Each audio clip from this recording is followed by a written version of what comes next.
Want to call the roll, Sarah? I think we can get Sure. going. Okay, Greg Braille, Here. Phil Burton, Here. Tony Carrasco, you said won't be here, right? You Not won't yet. be here, right? Bin Young Cho, not here yet. Larry Klein, Here. Nadia Nayak, Here. Keith Reckdahl, He's going to be late, but he will be here. to be late. Okay, Dave Shen Here. and Carrie Templeton will not be here. All But right, you do have a awesome. quorum. Great. Okay, staff updates. How goes it? I think things are pretty straightforward going forward. Think not many updates except for that we'd like to update you that we are still looking into the app copy editor cost and funding, and we are confirming that numbers and availability of funds, and we would be hopefully able to see if we can continue with that by next week. Great, thank you for that. So XCAPers, if we do end up getting a copy editor, then we would have to turn in something final to them by January. So that's what we're aiming for. So we got to keep on with our pace. And I think we're doing much better, or have made big strides, I should say. So that's great. Anybody have any questions on that item? Okay. Now oral communications. So I think I saw one member of the public. Hold on, I lost my view for participants. Yep. Okay, and so I will help with that, and then I think Rippin is going to screen share a timer. Perfect. Okie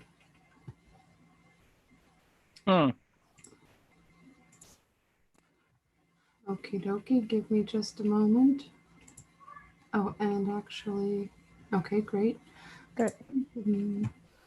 Okay, these member of the public with a raised hand is Carrie Wagner. Great. Okay, Miss Wagner, you can unmute yourself and begin speaking.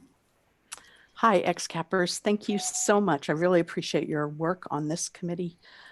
It's a hard job. Thank you.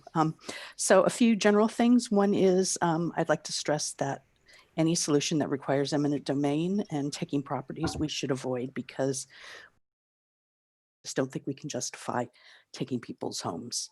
The other thing I'd like to stress is that we really would prefer no viaduct or raised rail that will bisect the city. It will cut the city into east-west sections, and we already have a north-south divider in Oregon. We really don't need another divider. And then finally, just general comment is I really appreciate the way you've incorporated the bike and pedestrian considerations, and we really do need more bike pedestrian crossings of Alma, particularly in South Palo Alto. Thank you so much for your work. That's it.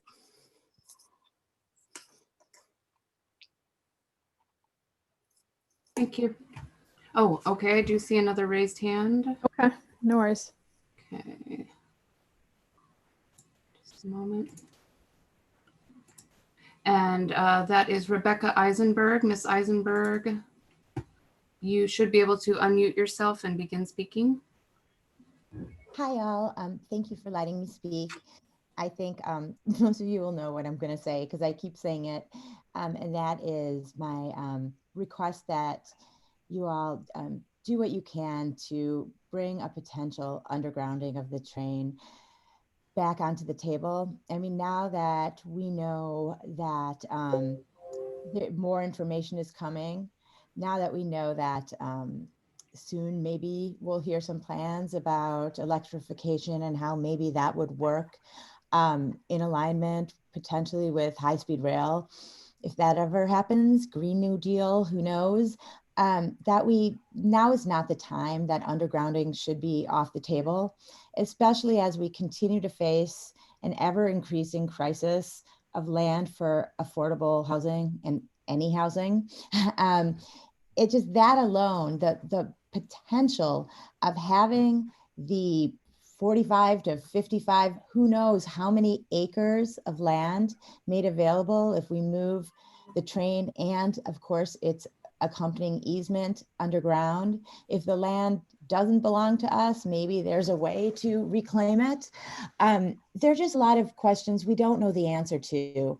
And given that there are so many other questions we don't know the answer to, I think it's premature to write this off, as in writing off the potential, at least the need to explore undergrounding the train. And finally, I just wanted to kind of respond to the last commenter who said that a viaduct would split the city. The reason I like the potential of a viaduct is that it actually would unite the city. If the train won't be on the ground and be either underground or in, higher up, then our city could finally be united, the East and the West. Thanks for considering, and thanks for all of your hard work. I really appreciate it. Thank you very much. That looks like all the comments. Okay, thank you. I just wanted to clarify, based on the members of the public, we have considered underground options. We have the trench option and 2 South Palo Alto tunnel options. And so there is lots of information on there. And just to clarify, we do not own the Caltrain right away. So we cannot build housing on the Caltrain right away. That's not something we can do. It's just not. So with that, we can move on to XCAP member updates and working group updates. So this is our chance to talk about the kind of process of writing and how it's going and how's the switching of comments going. So how's it going?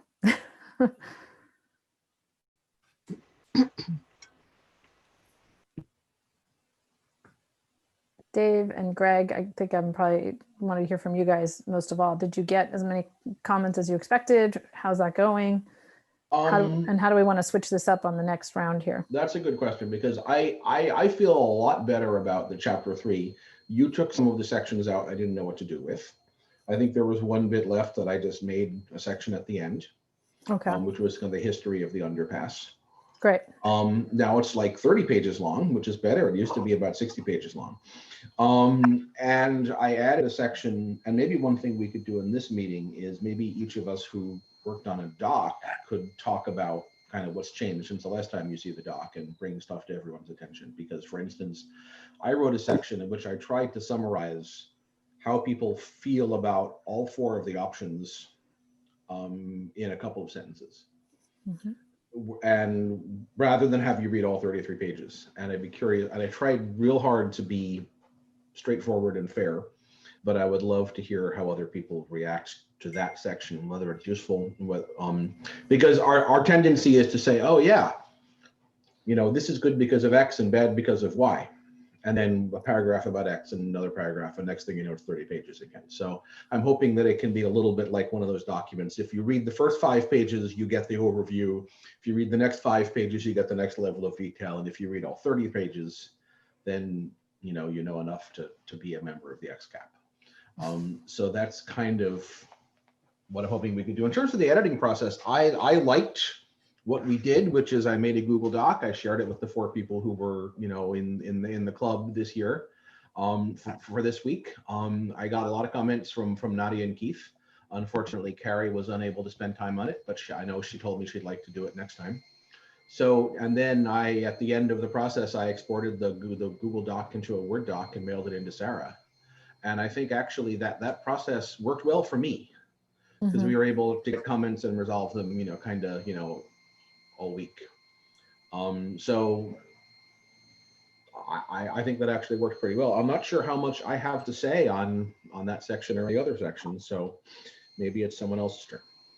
Okay, great. And I'm happy to let you lead afterwards. We can go through your chapter if you've got questions, and same with Dave, and kind of go through those. So sure, Dave, how'd it go for you guys? The question for me right now, well, first the comment, with Greg, the process is fine. I think using Google Docs and passing it around to the required number of people is fine. The big questions from this point forward for me are unification, because I scanned through Greg's doc and it looks and feels and sounds different than my section. And I would think that both sections should unify at some point, have the same headers, the same information, the same tone, all that kind of stuff. And I have no idea how to do that in a quick way. I actually had a brainstorm idea, which I'll throw out there at this moment, which is there a way to formally end the Brown Act at this point and then just start writing the document? I think you've spoken what may be the fantasy of every person who's ever had to write a report under the Brown Act at this stage of bummer. the game.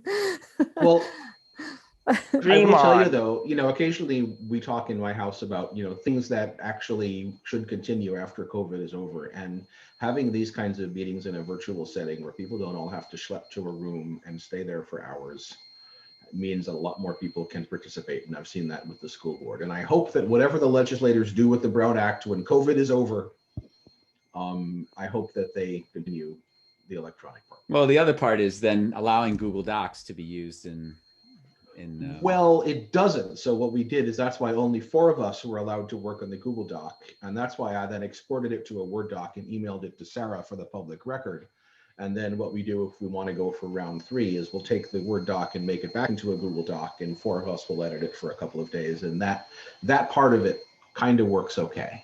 Well, and I would say keep in mind that while it's incredibly difficult for us, particularly in Silicon Valley, particularly in an area where all of us have easy internet access and computers and stuff, the system generally is designed for people who may not have the means to be able to follow along. And so not all of them have access to Google Docs and whatever. In fact, just getting this ability to have these online meetings was a big deal because there's still a lot of people who may not have regular internet access and be able to watch these meetings, right? So it'll be interesting to see what happens as they try to go back, right? Because, you hear the stories of school districts that are having to pass out Wi-Fi routers and whatever to be able to keep the kids from being able to go to school. So I'm hoping we can have both, right? Yes, in exactly. person and virtual. Right. So at this for the same meeting. The good news is I'm sure there will be a public meeting at which you two can comment and give your feedback to the governor's office on this kind of stuff. I just want to make that clear. Yeah, I'd like to jump in here and add that I belong to an organization that has gone, like everybody else, to Zoom meetings, and they're talking about having hybrid meetings even when they can resume in-person meetings, because this organization has to be based in New York. I can hardly attend any of their meetings. I'm not in New York that often. Now I can attend every one of their monthly meetings, and they're getting people from literally all over the world. So I imagine that, like other trends in society which have been accelerated by COVID, the notion of at least hybrid meetings might just even reach the legislature at some point. Yeah. To answer, Dave, your thing about the different tones, I think what's going to be helpful now is I think we're probably going to have to swap groups and documents basically. And then we can kind of figure out, once everyone has read both sides, where everybody is on what makes the most sense and how do we integrate those together. Okay. I honestly don't think it can happen with us. I actually think we need the copywriter to do it. It has to be someone who's going to read the whole thing through and make sense of it from a singular point of view. Because as soon as I switch to Greg's, I'm going to go to, oh, it should sound like mine. And he's going to look at mine. Well, I think I like mine better. And then we're going to be back to the public again here, unless we can do it right here. Right? It's like, maybe we, but I think the odds are we're not going to get a copy editor. Let's be realistic about that. We met the enemy and they are us. And so we have to find some process, Phil. We're willing to do it in a week. Yeah, no, whatever. Okay, I misspoke. I take that back. The key is that we will have to find some mechanism inside XCAP to resolve this question, because I feel that both documents are overlong and poorly structured or poorly headed or organized in a way to facilitate quick reading. And that makes them seem much more massive than they may actually be. And painful to read, I might add, especially for the second or third time. Larry, go ahead. I see your. Well, this is a problem I think we recognized we were going to have right from the start when we had different authors for different sections. And Nadia and I volunteered that we would do what we just, what David was suggesting. That, for example, I think that one determination we made early on is that even though we're using numbered sections pursuant to the outline that Nadia drew up many, many years ago. Maybe it just seems like years ago. We were not going to use numbered sections in the final draft. Yeah. And just in a matter of style. So I think that's really the only realistic way we can get to the final. I would not put this on a copy editor because that person, that's much more than the copy editor is really signing up for.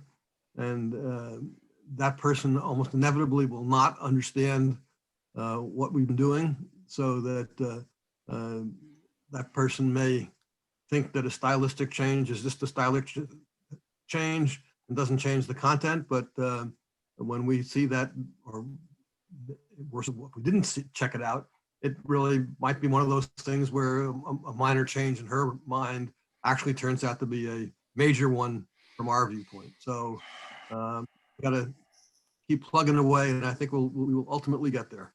Yeah, I think that, so Larry and I are drawing the short straws on this one, guys. So we will, that's part of what we have to do, is help unify it and then bring it back and see what you guys think. I think the next thing though is probably, Larry, what do you think, that we ought to switch chapters? In other words, each group ought to switch completely and then kind of edit in a new one. I think that's the best way to get the most feedback. I think that's a cool idea. If you've been on both groups already in the editing process, then what? Then What? Take a week off. yeah. Actually, well, what you looked at the glossary one already, so I updated that. I don't know if you saw it again. But you I could looked take at another it, crack at. Yeah. I did. You know, I think yeah, I mean, I guess a question is going to be, Tony was part of one of the groups and wasn't able to participate. And since Tony made it clear the last meeting he can't really participate, then you can become a person within, you know, one of the two groups, and you can pick which document you work on next. I think, you worked with Dave this past week? I worked with Dave, and I also worked in the recent past, I've worked with Greg. Yeah. So I think, you know, if you want to flip back and forth, and by the way, if you have suggestions on how to unify into one voice, having read both, then that would be helpful. All right. Maybe I should just kind of carve off some effort to just review both docs, print Well, you them can't, out. unfortunately, you can't do both because of the way the Brown Act works, right? So if you're going to make revisions to one, you've got to swap to the other group, right? So that's. I have copies of the old ones stored on my system. Well, you're allowed to look at them. So, but I think there is one difference though between the Churchill section and the South Palo Alto section, and that's in the Churchill section we did vote, and there was a majority in favor of something, and a minority against it. Whereas in the South Palo Alto there was no majority or minority or consensus, so we really have no choice but to say, on the one hand, on the other hand, on the one hand, on the other hand. But there's an awful lot of material that is sort of descriptive and not necessarily written in terms of the response to the voting. And that material should be structured the same way. And even the decision, yeah. Greg, even the decision, here we voted one way, here we couldn't vote. That still should be structured the same way in both documents. Okay. Yep. Can I talk more a little bit about that too? Because that brings up something for me. A lot of what on my side writing my document for Churchill, all I've done was taken everything from the minutes and just put it in the document. I've taken things from the fact sheets and I put it in the document. I haven't added too much other color. I've tried to avoid it when possible. Phil made some good comments of things we might have missed, so we can kind of go over that in a little while. But that to me seems like the right way to go. The report is just basically what we did in XCAP. This is the result, and here it is. And if and anything that's opinion based or other feelings or anything else we want to add on top of that, we can put in there, but it should be out of the main body of the document, and it should sit in an appendix or whatever. Anything that we as individuals or as groups, little subgroups we want to say, we can put in there. But it seems like the main body of the document should just report in a very objective way. Yeah. Dave, so what I'm going to say does not in any way disagree with anything you're saying. That all said, we still need a strong structured table of contents to make it easy for somebody to say, oh, I'm trying to find out about this issue or that aspect, and just glance at the table of contents. Yeah, that's going to come at the Jump end, in. Phil, because until we're done structuring it, we can't build the table of contents. No, I know, but okay. We can build the tables of contents for each of these documents now and align them, or to use the technical term, harmonize them. Which people like Greg, I think Greg, you and some other, and Dave might appreciate the word harmonize. As Hey, in Phil, yeah. I think that's off my comment, but I actually want to talk about that. We can generate it from the fact that we have the auto-generated outlines that are sitting on the left-hand side when we hit the headers.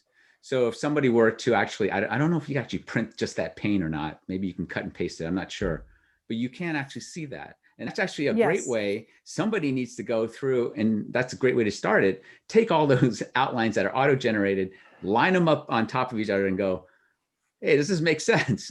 Yeah, are the terminology matching up? Like he says executive summary, I say summary of actions, right? It's like, which one should it be? Should it be one or the other? But on top of that, we have to create sufficient headings to structure material. I felt that, and again, this is not a surprise, that some of the material itself could have been broken up into more headings than it had. Sure.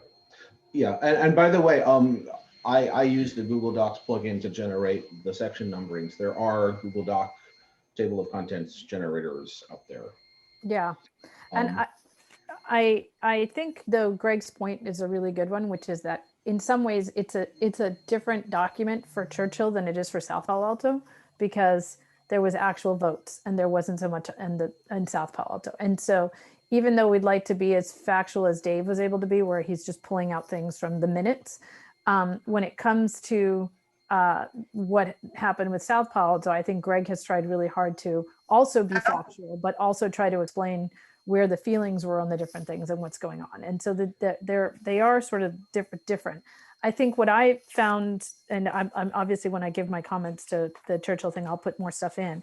But what I thought was missing from the Churchill side was more of the descriptive detail that Greg has on his. So in other words, this thing is 5 feet higher than this other thing, or this thing is this many decibels louder than this other thing, only because I don't think they're going to take the time to go and look in the noise report and then look at the graphics. And then in some ways you just had to say those things in basic words and for the sections. And so I think that would help. Right. And there are 2 sections, and if you want, we can look at one of them in that doc that I really think are really important. And I would hate to take them out in favor of saying what was said in meetings, which is to say what I tried to do is I tried to summarize the discussions we had and the feelings we discussed in the meetings into a few sentences on each.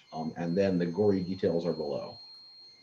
And I tried to keep it as factual as we could though. So there, things like dividing Palo Alto in half. Like, I don't know how to turn that into a factual thing. So there's no section in there about dividing Palo Alto in half, but there is a section about, this one is 15 feet high and this one is 20 feet high, kind of stuff. So this is something at a high level I'd love to hear from the powers that be, because some of that was in there before and got taken out. And of course, I'm willing to put it back in there because it's all there. It's all sitting in every single document, right?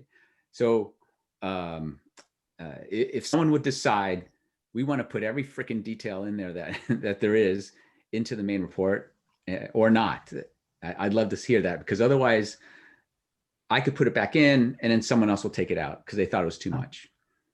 Yeah, well, I'm one of the, I'm sort of siding with Phil comments earlier that we have to have some limit as to how much we're talking about.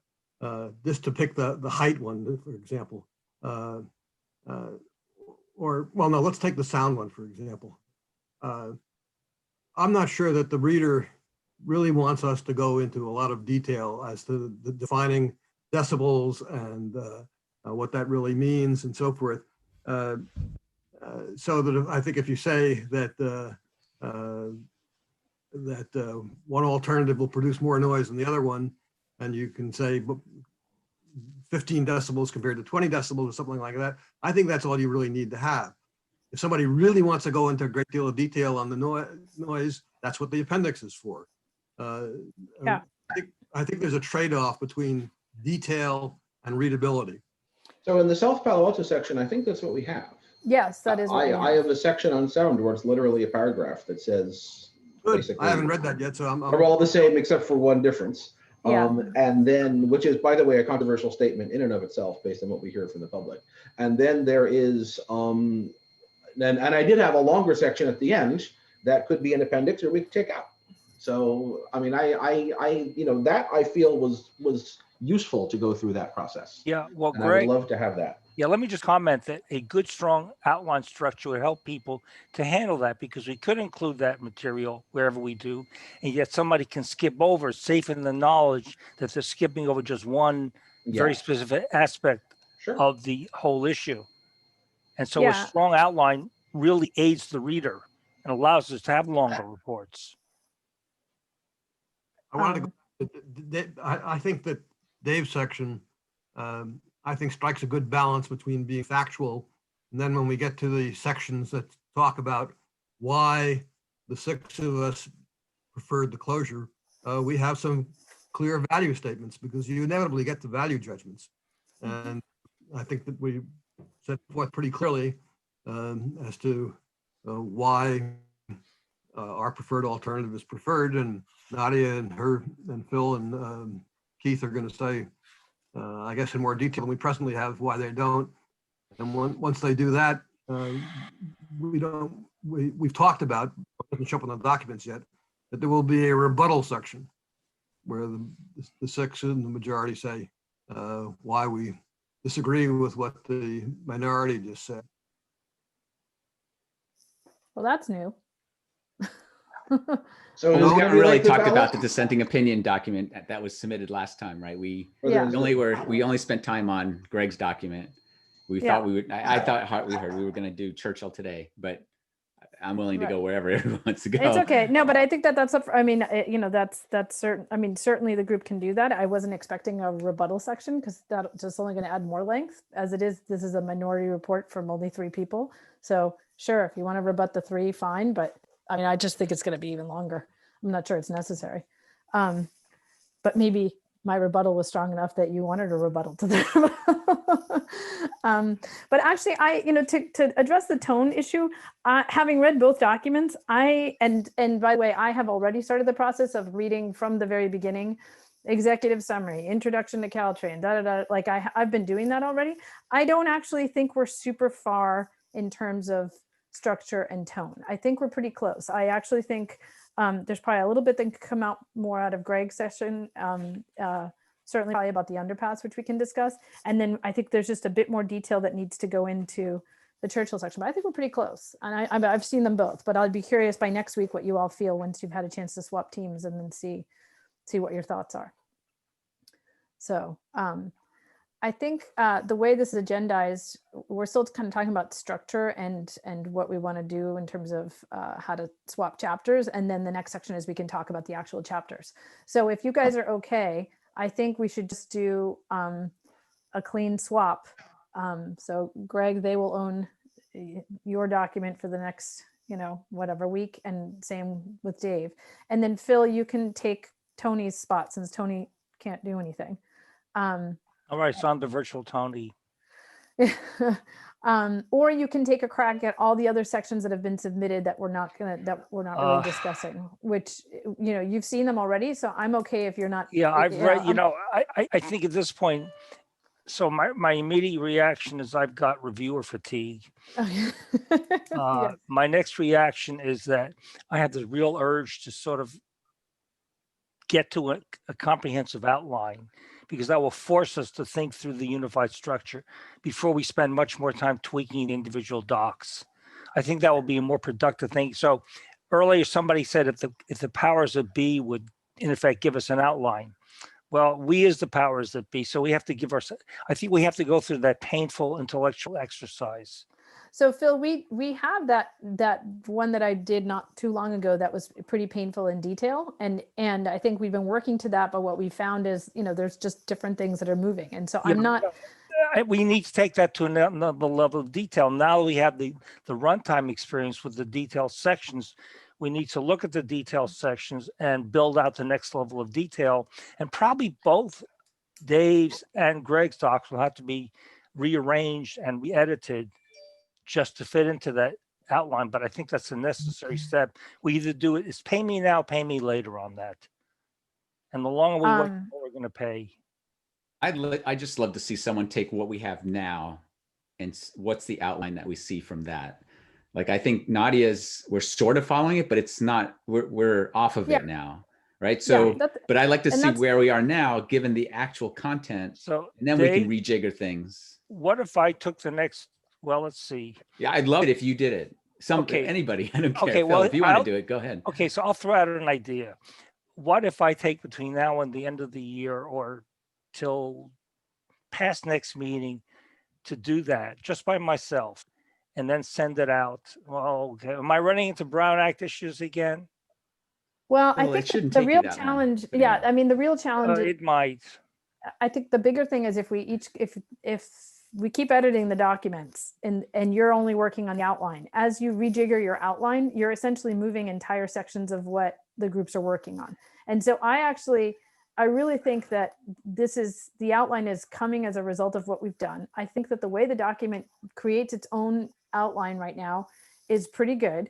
I'm happy to take a joint look at it, later and see if we can have something again. But I'm not sure we need, because my worry, Phil, is if you work on your own for several weeks and then you come back, by the time you've looked at whatever's been created, we're doing so much moving around to get to your new outline that it's just a lot. Okay, then in that case, what I suggest is that each group take a good hard look at their individual docs and try to add first level sections and second level sections to the doc. But they have that. I mean, everybody has done that right now with editing titles. It still feels a little longer than it should be. Some of the sections seem to cover multiple topics, like noise section, just as an example, should be broken out separately. And I don't think it is right now. I'll volunteer to do the outline. And what I mean by that is not one that I'm going to move around. I just want to look at it. So what I'm going to do is take all the documents, throw them into one big Google Doc, make sure all the headers are set correctly, get the left-hand pane and figure out a way of extracting that for everybody to look at, not to touch or edit or anything, because I have no idea what's going on in the whole document. Should it be executive summary or summary of actions? Like they should be unified. Dave, I'll be happy to work with you on that. So maybe the two of us can do that. So you can, yeah, that sounds fine. And I don't want to change it. I just want to look at it. Yeah, no, I understand. But look, in the process, you will probably find that you will want to make some suggestions for changes in the interest of harmonizing, again, to use that word. I might, but I might not do anything with it though. So here's the thing, we could use the next meeting. So you guys could create that, the two of you on your own as like a little subcommittee and work on that. And that doesn't have to impact the cross editing of sections that we're going to do. And then at the next meeting, we can review the outlines as you've put them together, and we can discuss is it summary of actions or is it executive summary? What do we want to call everything? I think that's a good discussion for the next meeting. Because editing chapter by chapter is not great on a lot of Nadia, inevitably, unless we're willing to suspend all other effort, there will be some divergence between but that's the price. It's a small price to pay. Agreed. No, I think it's fine, but I think it's a good, I think the analysis that Davis and you are proposing is a good thing to, come up with a document, show us what that looks like. And then at the next meeting, we can talk those through. Because I do think some things are going to move around. And I've also found that as you read it, you're like, oh, you know what, you need to kind of explain this in a different way. I mean, the executive summary and some of the other stuff came as a result of, gee, when you start to lay this all out, you really have to break this up in different ways. And besides, the fact that we could make a decision on one crossing, but not for the others, that shouldn't change the fact that we need a unified structure for both documents. Well, it's just the structures are different. You can't, you're not going through all of the lengthy super pros and cons that you're doing in the South Palo Alto options that you are in the North, because you've already made a decision there. So they're not really the same. No, they're not the same in that sense, but we still need something that starts out with, here are the alternatives. Yes. Here's how we looked at them. Mm-hmm. The fact that in one case we could embrace an alternative, in another case we couldn't, doesn't mean that within each alternative, we don't have a common structure for how to describe that alternative. Mm-hmm. I agree. I saw that But- Keith joined the meeting. Keith, did you want to hop in here? I'm happy listening. I'll Okay, chime in. great. I just wanted to If I want to share my wisdom, I'll. just a hi, Keith. Yeah, and Keith, the guy that doesn't raise his hand doesn't get stuck with the work, right? Yes.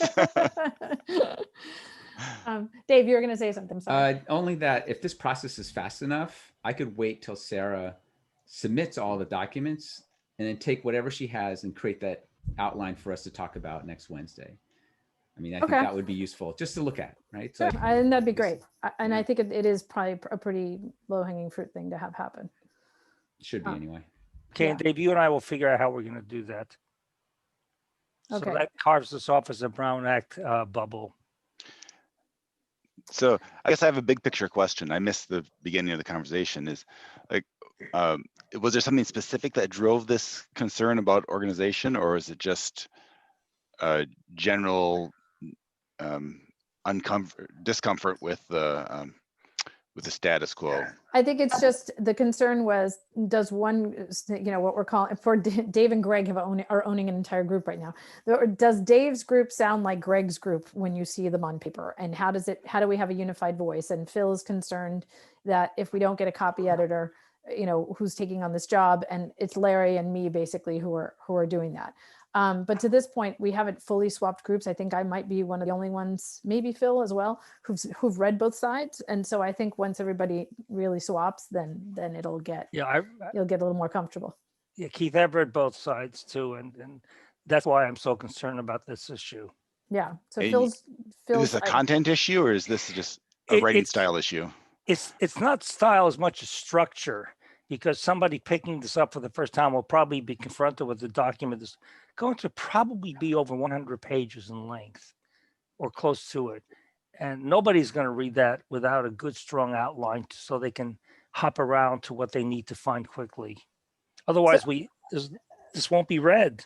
So I invite you guys to take the outline that we've all been working for, that I know we've strayed from, but that was just sort of a general concept. And then Dave, when you pull together, and Phil, when you pull together what we've got, feel free to just make suggestions there about what ought to go and what ought to change and what ought to move. Because I mean, that was just an idea to kind of get us writing, and to make sure we didn't forget to write about things like, freight, for example, or whatever. Okay. Anybody else? So everyone's clear on where they're going. I guess the question is, Carrie didn't get to give any comments, but maybe we'll have her swap groups anyway, just for the sake of making it easier.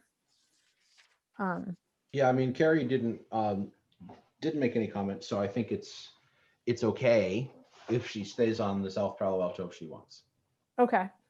I mean, I think it's probably up to her. Okay. I'm not sure what I'm going to do to the Churchill doc. I mean, there was one perspective I wanted to see, but I'm not sure what. And it's great if I can work on it, but I'm not sure what I'm going to do. Well, any with it. edits you I have. have the same question about me taking on all of South Palo Alto. But it's okay. I mean, what we're doing now is reading it through and saying, is there something that we missed? Does this make sense? Is this how you would want to tell the story to policymakers and to your fellow citizens? That is what we're doing at this point. And so, yeah, I think to your credit, both of you have done a really good job of fleshing out a lot of really good stuff, which is why we may not have as many comments as we switch teams, but that's okay. That just means that we've really hit all the things that we wanted to.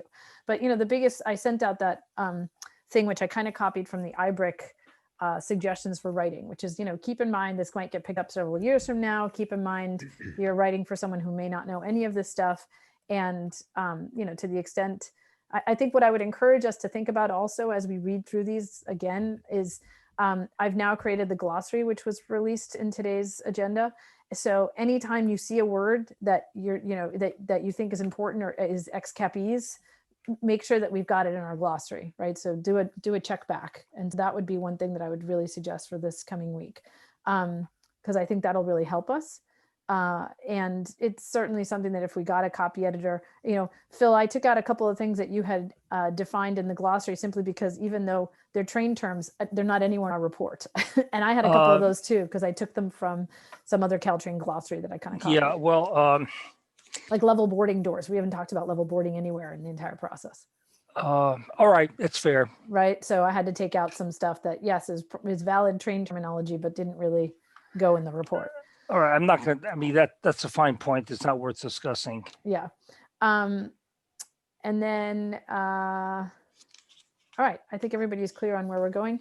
I do have to take public comment. Are there any members of the public who want to talk about this agenda item, which is number 4, XCAP working groups?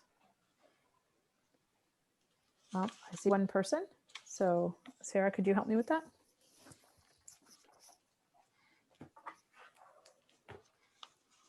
Oh, Sarah. Okay. Oh, Yep. yeah, gotcha. Okie dokie. And Ripon, are you nearby with the timer? Yeah, I'm setting it up. Okay, cool. Okie dokie.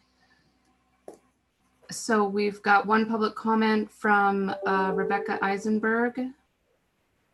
And Ms. Eisenberg, you should be able to speak now. Great, thanks. Okay, I swear this is as much as related as I can, and maybe you'll cut me off, but I just had to respond to the comment in response to me that it's impossible to build housing on the Caltrain right of way. I sent an email. I'm a land use transactional lawyer, and I know for a fact that it is possible.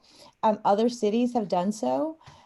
The site in the FAQ that you point to actually demonstrates that there is a process to apply for the right to use it this way. Additionally, there are 2 different types of right-of-ways. One is an easement that moves with the train. The other is ownership, and ownership can transfer, or ownership can be otherwise licensed out. Caltrain actually knows that housing is often built on its land. Otherwise, it wouldn't have just released a policy document in March of this year stating that 30% of the land built on Caltrain, of the housing built on Caltrain land, would need to be affordable housing. So that answer just wasn't, it wasn't satisfying. And nothing in the nothing in any of the facts or the website provides any proof that it's impossible. The only thing that would make housing impossible on that land is the lack of interest by you all and the city council. So, but otherwise, we lawyers can negotiate anything if there's interest. Caltrain needs money. We need housing. Deal would be easy. Thank you. Thank you. Okay, thank you Okay, for that. that's it. All right, so going back to our report sections. So Greg, do you want to put up your chapter, like share your screen and then kind of talk us through the areas that you had questions about? Yeah, but I actually do have it. I think this is the right doc. December 7th, 2021, yes. Let's see what happens if I do that. Otherwise, I can do it if it's easier, but No, I just want you to be able to drive. If I did it right, you're looking at my Google Doc. We are, and we see a lovely outline on the left side. And here's what I can do. Sorry, I wasn't preparing to do this. No, it's okay. I don't want to share it with the same people. Why did it check that?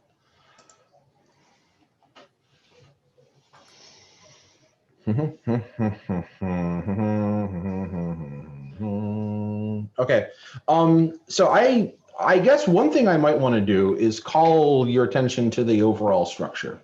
And it is something like the structure that was suggested by Nadia, but not exactly the same. There is an executive summary in which we talk about, I didn't want to put in an executive summary. I thought my executive summary would be, we think grade separations are important, but we didn't come to a conclusion. That's basically what that section says. The next section, we're going to talk about the options. And I tried to keep each option fairly short. And if that's covered elsewhere in the report, we can take it out. So here's the tunnel, one paragraph about each of the tunnel and pictures. one paragraph about the viaduct and a picture, a paragraph about the hybrid and a picture, 2 paragraphs about the trench, and Keith and I had some comments and we're not sure how we feel about that, and a picture. And the underpass is more complicated to explain, so it gets 2 pictures. And then the part that I just recently wrote over the weekend that probably no one had an opportunity to look at was this section here, in which I said we didn't reach a consensus. But I said, hey, and I didn't write a lot about the tunnel, sorry, Rebecca, but proponents of the viaduct argue X, detractors argue Y, hybrid, trench, underpass. I think this is a really important section because it gives somebody who's only read a few pages of the report an idea of what the controversy was. And like I said, some of the things, and I'm trying to keep this based on what's in the next section, which is the detailed comparison based on the council adopted criteria. So for every council adopted criteria, for instance, facilitate movement across the corridor for all modes of transportation. They're all the same, except the underpass is different. Reduce delay and congestion. And maybe a clear example might be, for instance, minimize right-of-way acquisition. So the underpass would requiring several portions. The hybrid would require driveways. The trench might affect backyards. That's all. That's the only difference. And the idea is that if somebody needed to look through, and I'll go back to the beginning of section 2.6, if somebody wanted to read through a report and use it to make a decision, which I'm hoping that someone will get to do soon, they would be able to say, gee, looking at all this and based on what I hear from my neighbors, I'm really in favor of the trench. Let's learn more about, the trench and how is the trench, what are the strengths and weaknesses of the trench compared to the other alternatives. And I wrote these sections based on all the meetings I've been to and reading all the documents that people submitted, which are kind of reproduced later in this doc. But to me, these are kind of the most important sections. And if someone were to stop reading after this, they would still get the gist of it. And if someone didn't stop reading after this, then they would have the option of drilling down later. So later on, there's, the original pros and cons section that each, team wrote on the 4 alternatives. And then there's some sort of leftover stuff at the end. So if I look over I don't know if I can close this, but there's the detailed comparison. And then I go down to this freight. I don't know what to do with that, but there's a future study area. And then there are some additional sections at the end: noise, quiet zones, creeks, history of the underpass. As far as I'm concerned, we could take that whole section 8 and put it somewhere else. Mm-hmm. Right. So that's kind of where this is now. And I felt after our last meeting, it was really important to have something like this section 2.6 and this section 3.1 that kind of put more of a, can't draw a conclusion, but try to summarize something closer to a conclusion out of the pages and pages and pages of details. Because if you look later on into the report, we get into, very, very, very, very specific questions about each of the alternatives. And if someone's trying to make a decision about this, the width of a sidewalk might not be the most important thing, but the fact that alternative X has this advantage over alternative Y, I think is really important. So that's kind of, honestly, if we were to cut the report off after this section 3.3, I would be fine with it. So that's kind of where this is. And we can either talk about this and people can say, hey, I really disagree with you on that. Or we can all do that, when another group of people get to work on this during the week. I'm happy to take any reactions now. I liked what you did, because whereas you could have taken each one of the council criteria, for example, and copied what was in each line of the table on each one of the fact sheets, I think you did a good job of saying, look, they're pretty much the same, except here's so it's kind of written for the average person rather than making each person go back and read the matrix, which is I think the matrix is something that the city staff needs to produce. They need to produce the 100% fact-based. This is also 100% fact-based, but it's more understandable humanly. Like, hey, delay and congestion, they're pretty much all the same. The underpass actually reduces traffic delay a little bit from what we saw in the traffic circle. Well, and the other thing is we could so on and so forth, if we refer to the fact sheets, for example, as exhibits, we could also kind of make reference points of like, putting in the exhibit in front of each section so that Yeah. people will be able to reference that as they read through.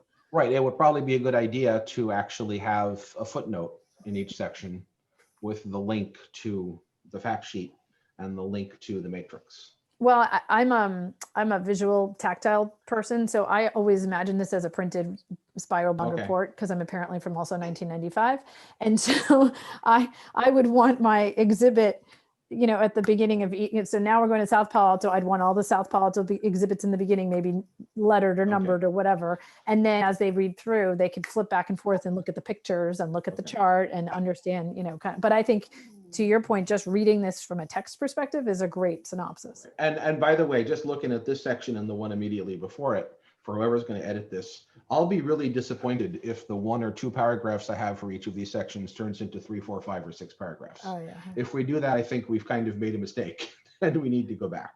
I don't think any of this stuff needs to be said in more than a couple paragraphs at this level. There are always details on every single one of these things, right? Vertical curves and, percentage grades and all that kind of stuff. But we've got to get out of the weeds for at least the first third of this section, in my opinion. Yeah, when I look at the matrix, it's overwhelming if you haven't been following it closely. Yeah, and when you do start to read it closely, you'll see that, it's the same thing over and over for most of them. So you need to find the one word that, it's like when you're deciding, I bought a new stereo receiver, right? Do I want the model 960 or the model 1060? What's the real difference between them? One of them has 5 HDMI ports. Okay. This is exactly like that. Yeah, and I thought you did a good job of going through and getting the most important differences between them. And sometimes there's subtle differences that really aren't driving it. And so we should ignore those in this section. So I thought that was. But I do want to make sure in this 2.6 that I'm not off on what some of the important differences are. And I know that there's a lot of emotion in this process, and I don't know how to represent that. I tried to put towards the end also another slightly controversial section. If you don't talk about this, is section 7 on public opinion. And I think someone could do some work on this, because I think, the public deserve more than just a couple of paragraphs about public opinion. But I needed to get through the point that, we have information from the town hall. We have other information from the town hall. I don't think anyone ever did a count of emails and phone calls and speakers at the meetings and what they said. But there certainly seems to be, a very, very large preponderance of people saying one very particular thing, and a smaller number of people saying something else. So I tried to get that in here too, but I maybe someone could work on this or take this whole thing out of this chapter and put it somewhere else. So I think I initially added to what you had written, Greg, but I'm thinking we take out this section for a couple of reasons. One is XCAP's reporting on XCAP, not on public opinion. Yeah. Number 2, the city has its own summary of the virtual town hall and the findings from that, and the city staff will present their own, thing of all of the surveys that they've done and the times they've asked questions. Remember, I can't remember if it was during CAP or XCAP, but like at the meeting, they would ask you, how many of you people who attended a town hall meeting feel like you have enough information to make a decision at this point? So I feel like all of that, because that was staff's work and staff's party, if you will, it wasn't really something that we organized or anything, that we should let them summarize. And that gets us, saves us a page. Yeah, I'm happy to have one less page. But it's also, the other main reason for me is that, for example, that graphic that you put in, well, I don't take it out until everyone else votes on that. As a matter of fact, I'm also going to not edit this doc. Yeah. Someone else is going to do that. But what I found, if you look at the draft of the town hall that was put together, there is this document which clearly seems to show the hybrid winning, but then there's these other documents in the appendix where if you ask each person, do you think these are good or bad? It didn't come out as a super winner. And it was a lot of conflicting information. And so I'd rather not get involved in summarizing that, because summarizing survey results is its own dangerous place anyway. So I'd like to take the whole thing out. I would like us not to emphasize public opinion, because I think it's not in keeping with what our charter is. The council is looking to us to come up with a recommendation on what we think, and not be political in trying to raise or weigh the conflicting desires of various neighborhoods. That's their job, they think. I think properly so, to be political. We're supposed to be apolitical and just weighing the benefits as we see them of the various projects. The second is that when we look at any of these so-called votes, they're still inevitably going to be heavily skewed to the neighborhoods that are adjacent to the railroad tracks. And ultimately, if there's something that goes to the public is a lot broader than any of this. And that any of these charts, people who voted, hardly any of them were, for example, from my neighborhood, or which is Leland Manor, or we've seen very few participants from Barron Park, and so forth and so on. So I think we go down a slippery slope if we start talking about public opinion. In the executive summary, if you go back to that, I think that, Nadia, I think we had maybe one sentence in there, or two, saying that they're to the effect that, not that it's a factor to us, but that the council should be aware that there's a lot of public opposition in South Palo Alto to any of the raised structures, which I think is a demonstrable fact, not an opinion. Yeah, and I think, I mean, not that they're going to have any trouble finding out on their own, but I think the councilors are going to need to be aware of that when they go to make those decisions. I thought In Young brought up a good point last week that I don't want to lose, which is that the executive summary section for South Palo Alto, for example, there should be some of the same sentence that should show up in the main executive summary that we have at the very beginning that Larry and I wrote. So when we're done futzing with it, we will synchronize those two so that it's really, In Young's point was the main executive summary at the very beginning of our report, not in your section, but of the report overall, should echo things that also exist within the report. And I think that's also something that's an end step. Greg, in looking at your outline, further down, you have additional considerations, and then you have priority areas for future study. So yeah, and by the way, these are sections from your original outline, so that's why there's still a section called additional comparison and analysis. Yeah, which we're probably. And I don't know what else I was. No, I think that was just like my catch-all for okay if we missed anything. So at our last meeting, we discussed having policy recommendations and technical recommendations, and so looking at this outline, I'm thinking that the stuff on noise, the stuff on the FRA quiet zones, basically the stuff in chapter 8 that you have, noise, FRA, groundwater, not the history of the underpass, but the 8.1 through 8.3. I think those should go into the general policymaker summary area, right? And then I think all the other ones that you have under 6, which is areas of study that are, even the geotechnical actually could go into the policymakers thing, because they need to study the geotechnical stuff in both sections, right? Yeah. But then the rest of that stuff is specific to the South Palo Alto piece, which I think is basically our technical recommendations for that section.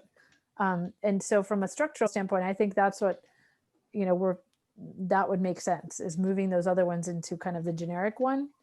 And I did want to say, we added, can you look at 8.2 for a second, Craig, the quiet zones possibilities? Yeah.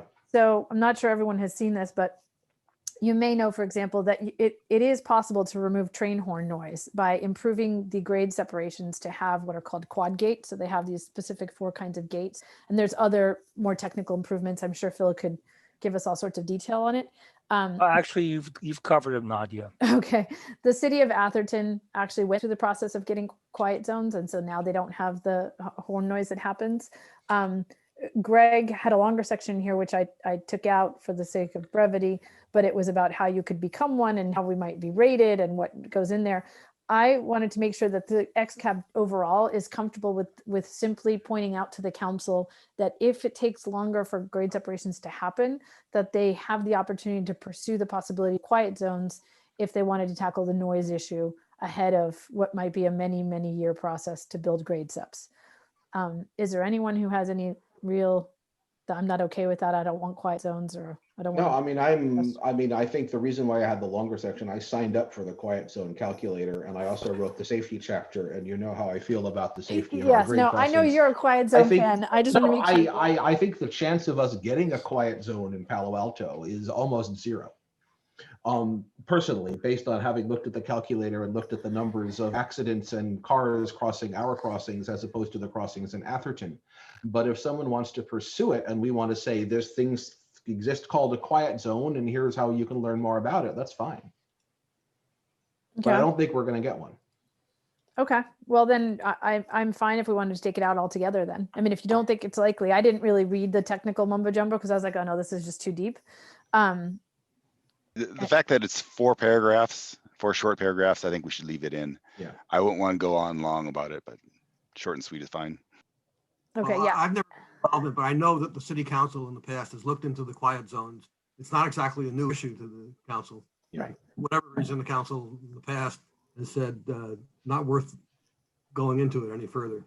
Well, so I'm not seeing my edit that I had sent you on that one, Greg. I don't know if maybe you didn't accept it, but I had added a line in there that in Atherton, my understanding, Larry, was that our previous city attorney was not comfortable with looking at quiet zones because they were under the impression that you assumed some sort of liability if something happened.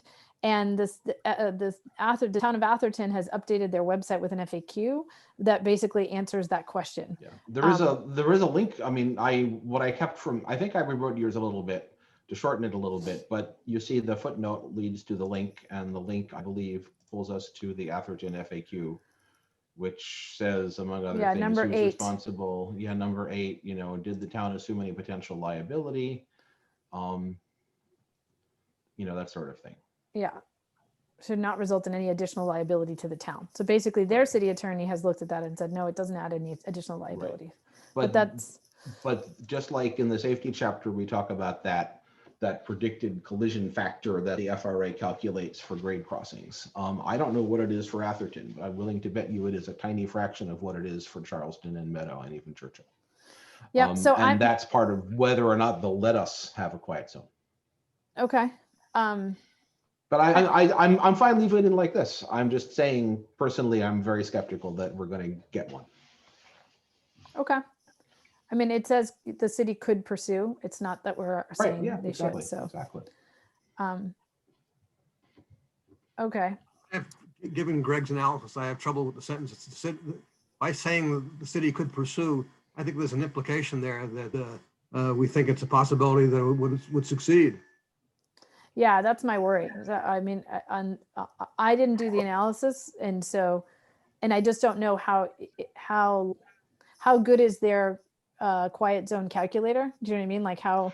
Yeah, well, we also need a technical analysis too. So, for instance, what you do is you go in there and you say, what crossings do you want included in your quiet zone? And it says, the risk factor threshold is 137,000, and for you it's 10 million. And then you say, but what if we installed the following things? And you check the things off, and it says, now your new risk factor is 500,000, right?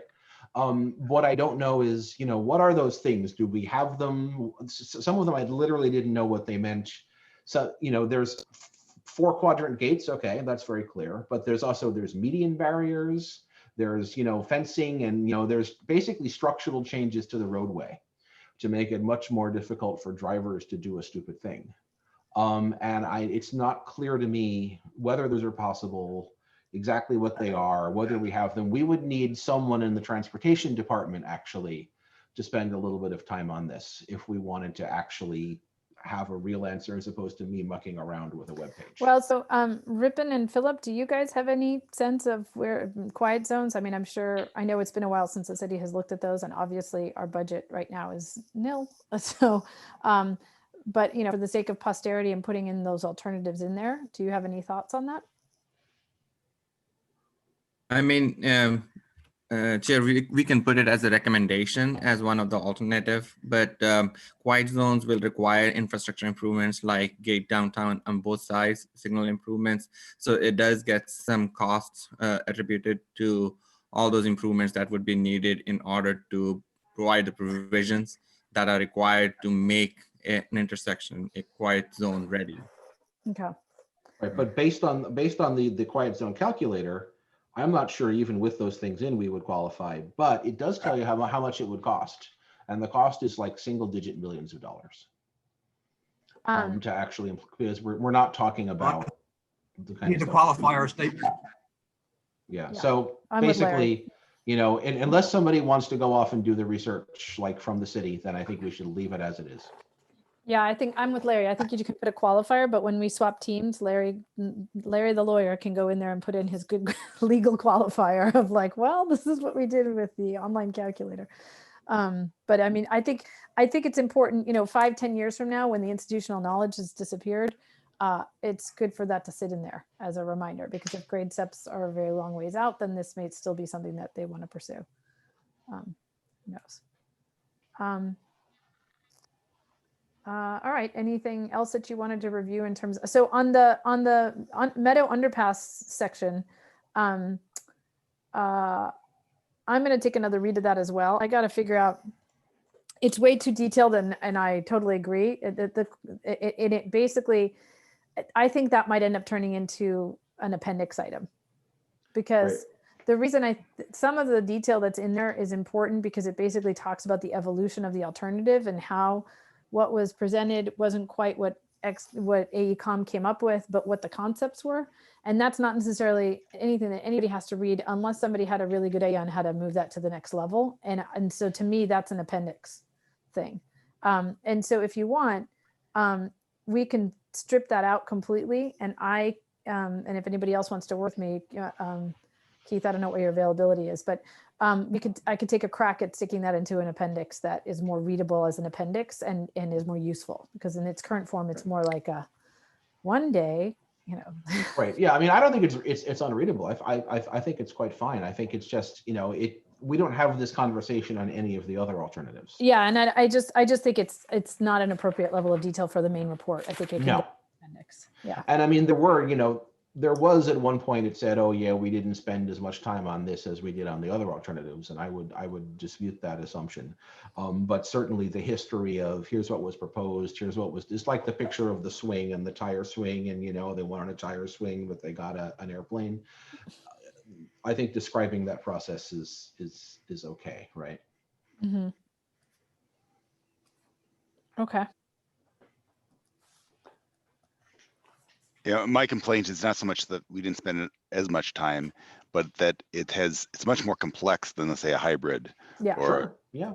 And so I don't think it's as mature. With a time issue is, you're right. I think we spent more time on it than we did on the hybrid. Agreed. Yeah, and at the top, I mean, I tried to put some qualifying statements without being unfair, but I did want to point out that, you know, in a way, you know, XCAP feels that this, of all the alternatives, would benefit from the most additional engineering work. Right. You know, we didn't think of a way to make the hybrid better. We thought of a lot of the questions about the viaduct. Maybe we need our lawyer who was on the call earlier to talk about whether the space under the viaduct could be used for other purposes or not. But the viaduct wouldn't change much. The hybrid wouldn't change much. The trench would change some. The underpass could change a lot. Yep. Anyway, I'll stop talking. So if people don't have more, I mean, I'm happy to say, great, you know, have fun with this doc next week. I don't hear a need to make any major revisions right here in the meeting. Maybe we should move on. Yeah, no, I think it's a good discussion. Dave, did you want to drive us through your document and other areas where you have questions or thoughts or? Sure. I have while we're still on the Meadow. Oh, sorry, I can bring it back up again. But Yeah, can you bring that back up? I'll Just have to having a wait. short discussion on that paragraph. That I understand what Greg is trying to do, and I kind of clogged up his nice one paragraph summaries. All right.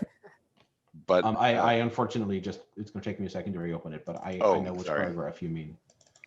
And I'd just like to see if other people agree with me or just think we should keep it sleek.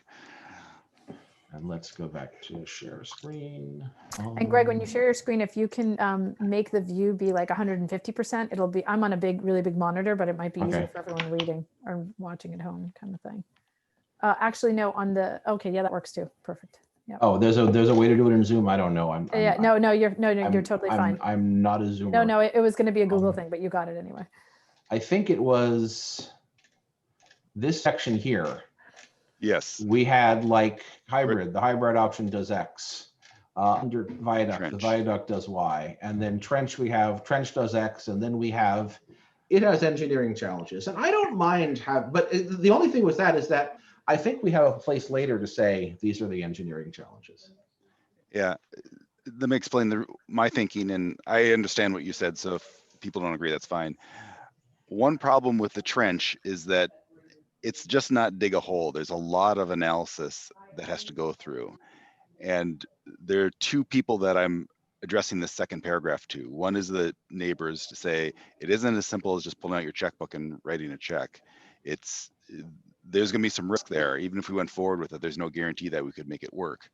But the second thing is the council, is that if the council wants a trench, or at least wants to explore a trench, they better hire the A team, because this is a hard problem. And if we hire the B team, it's not going to get built. It's not going to be successful. So I wonder if I scroll up here, I had written, down here, I had written on the trench proponents, maybe this is a better section for that paragraph that calls out additional challenges. I don't mind saying there are additional challenges with the trench. That means we have more unanswered questions. Yeah, I think Even with that's the a great underpass, spot. saying there are additional qualifications on underpass, that means we have more questions. And I think that's different from the viaduct and the hybrid, and that's okay. Yeah, I agree. I think those are two good spots to add in additional verbiage that explains the challenge. So And I'm trying to resist doing it now because it's okay. No, it's fine. We can take it offline. By the way, the tunnels, which we don't talk about, I think also should, I mean, that's another caveat, right? Is that even with the tunnels, you had to move creeks and do other things. And so for the folks who are still holding out that you could have a tunnel and build housing on top of it, we're not maybe well addressing all of the creek issues and water table issues and other stuff that we know. And we do have that groundwater section that will come up in the technical section, and you could make a reference in the tunnel part to say, well, we're not discussing this, but some of the same water issues are discussed in this other section, right? And maybe you want to put a pointer in that tunnel section down to the groundwater section or whatever. That might be a good way to do that. For me, the one thing that killed the tunnel is when we talked to Caltrain, and they said, if you can't potentially support 4, you do so at your own peril. Right. Well, in some ways, it's the same with the trench. Right? Well, and that it would be great to have that in here. I don't know how to quantify it, but I think we should have a section on that. I wish we had facts. Like we could say, is converting a 2-track viaduct to a 4-track viaduct different from creating a 2-track tunnel to a 4-track tunnel? It probably is, but Well, but even with a trench, if you knew ahead of time when you started building it that you needed a 4 trench, it certainly is possible. But there's no way to make a 4 rail tunnel. It's just unless not you make an enormous tunnel. I'm sure. I'm sure. And that would be even more difficult. There is a way you would do additional bores. Yeah, I'm sure Roland is jumping up and down somewhere. No, because the way Roland does it is that he has the concrete at the very top as you enter, and then they spread apart. Otherwise, you'd be making a whole reinforced concrete tunnel, and that would be prohibitively expensive. So I think we may need a little bit more detail in the tunnel section of why that was eliminated. Because that is by far, I don't want to make this longer, but that is really the most popular option. And people continue to believe that, but if you just try, and we could have such wonderful things. And I get it. Yeah, and Elon Musk can build it cheap. Right. I haven't heard that for a while, actually. Well, I think, he's moving to Texas. So I did want to ask staff, I went back and looked at, as a result of something that Keith and I were going back and forth of in the technical things, we had that list of XCAP questions. Remember those ongoing questions, and staff was answering them. And one of the questions that we had at some point was, how much money are we saving by doing, I think it was the trench at 2% instead of 1%.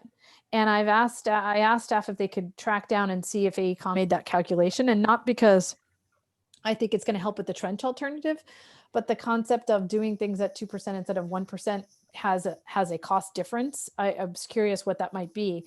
And specifically, I realized that the hybrid was done at a 1% grade. And I'm curious, is there any cost benefit doing it at 2%? Because the footprint of the project becomes smaller at 2%.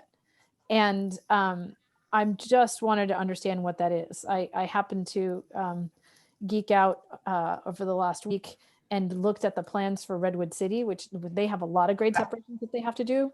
And their maximum slope that they're using is 1%. And boy, do they seem like a really ripe candidate for getting a 2% grade instead of 1%. It may actually be that you're acceleration limited, not angle limited or It might curvature be. limited, Yeah. right? Because if you want to get up to 1%, it takes a certain amount of horizontal space just to curve up to get to that 1%. Yep. Well, if you're already halfway up the hybrid at that point, all you can do is ramp back down, curve back down. Yeah, correct. Keith, could you explain what you mean by acceleration limited? Yeah, I'm going to stop sharing, but yeah. Yeah. So by acceleration, I really should have said second derivative. But the issue Okay. yeah, I'm not talking about physical acceleration. I'm talking about spatial acceleration.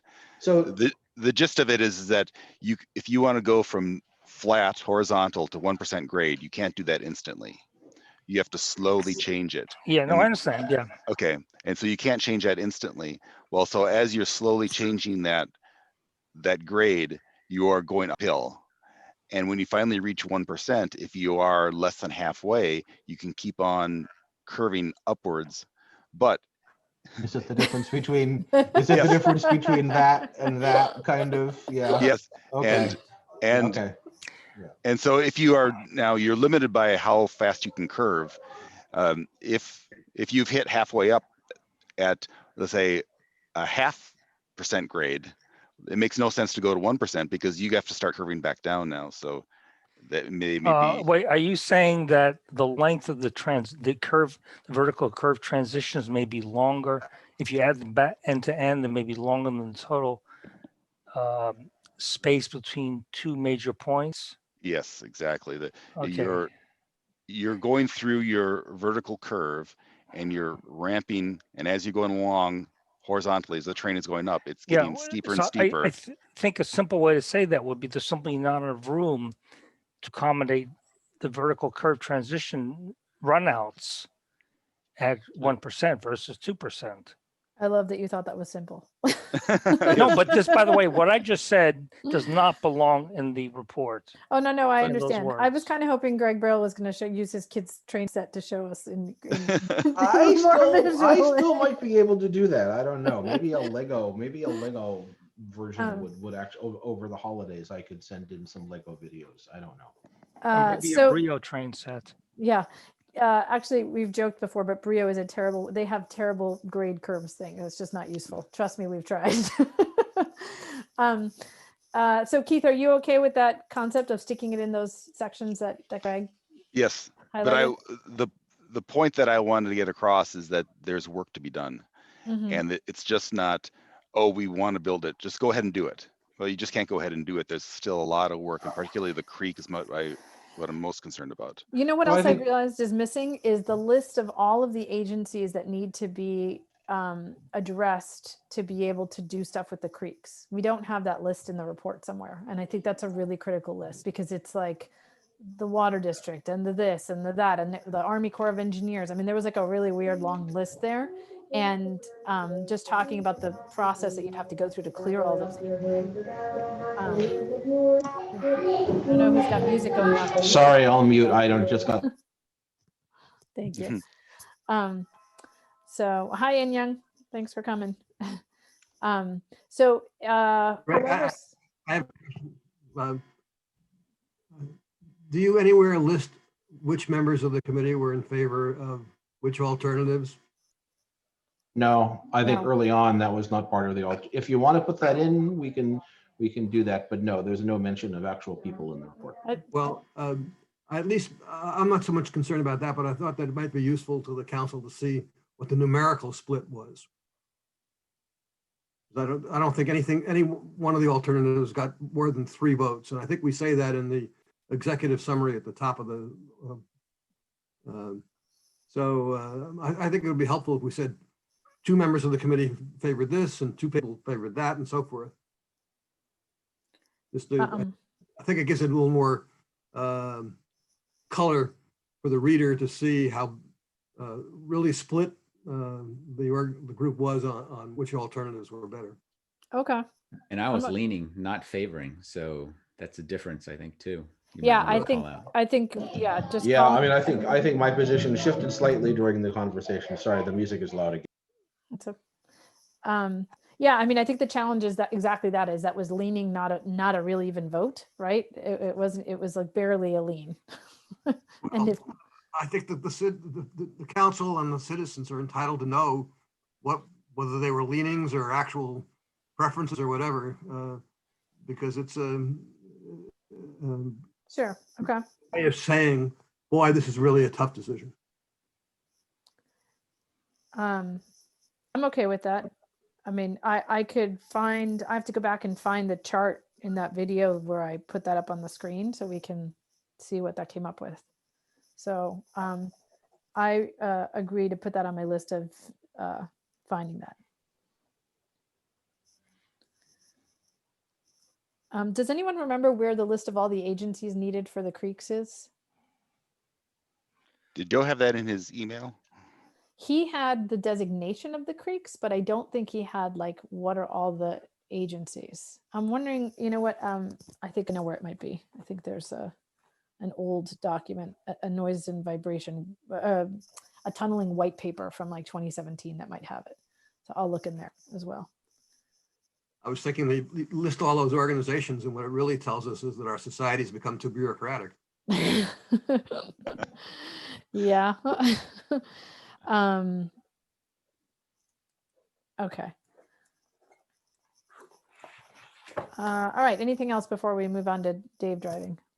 It is strange to me that we have these concrete channels, but yet we have the fishing game, and it's really a kind of a Yeah. mixture.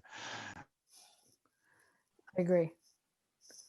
Okay. I think, Dave, we are ready to move on to your. Okay. As I'm trying to figure out how to share this, I just want to say that it sounded like there are a bunch of big structural changes that are desired to happen with the South Palo Alto dock. And we had just talked earlier about me driving on this. So it seemed like to me that other people should drive for at least one more week to get in these kind of major changes. And then we can talk about me doing something with it. You're talking about just reviewing though what the tables of contents look like, right? No, I'm talking about the big switch from between me and Greg with the documents. Oh, Unless okay. I misunderstood that. I'm still want to do the outline thing. Yeah. No. I think well, I think we can keep it as it is because you can just edit content and then we can move it afterwards. I think Greg and I understand what we're talking about. And so all I'll say is don't bother reading section 8.4, is it, Greg, on the underpass? Because that's going to completely change. The rest of the stuff, everybody can read it all for content. It may move to a different location based on the changes. Yeah. But the Okay. content still stands. I wouldn't worry too much about location yet until Okay. you do your outline.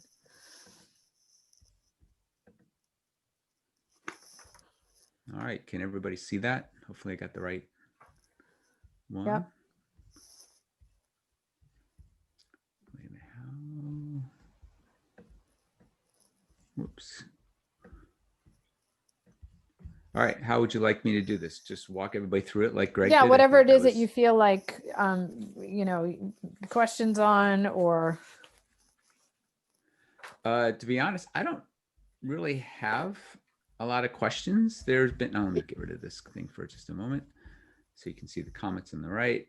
I mean, I think, thanks, Phil, for going through, and there's a few comments here and there. I accepted most of his changes, except for just a few comments, which I just wanted to, us or somebody else to go over, like this one about significantly, the word, and I think maybe Larry had inserted that, but I didn't know off the top of my head whether it was significant. I did see a difference of like 6 months-ish maybe between some of the options that required shoe fly tracks. So is that significant? 6 divided by 3 years is 20%. I don't know. 30%, Yeah, I don't think whatever.